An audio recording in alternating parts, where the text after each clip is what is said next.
তার সঙ্গে একটু পরিচয় হই।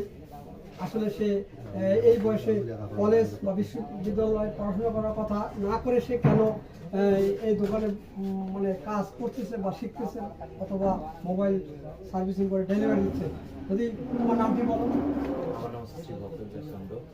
আমি কালীগঞ্জ করিমউদ্দিন পাবলিক পাইলট বিশ্ববিদ্যালয়ের কারিগরি শিক্ষার্থী। আমি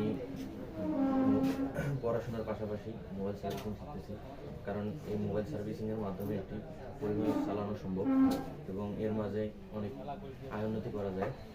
তুমি কি মনে করো যে আগামীতে তোমাদের প্রজন্মরা তরুণ, তোমরা যদি কারিগরিতে অথবা সাধারণ শিক্ষা অথবা স্বাবলম্বী হওয়ার জন্য যে কর্মগুলো আছে, শিক্ষার পাশাপাশি কর্ম এবং শিক্ষাটাও যদি কারিগরি হয় সেদিকে ধাবিত করা যায় কিনা এবং অন্যদেরকে উৎসাহিত করবে কিনা যদি একটু বলতে প্লিজ।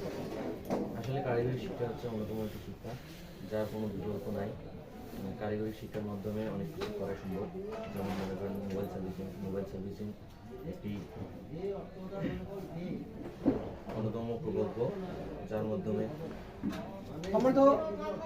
আমরা খুব খুশি। এই ছেলেটি ইতিমধ্যেই কারিগরিতে পড়াশোনা করেছে এবং সে কলেজে পড়াশোনা করে।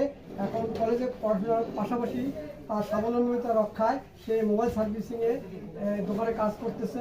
আমরা তাকে আমাদের কারিগরি শাখা থেকে সম্মানিত করার জন্য একটি উত্তরীয় করাচ্ছি।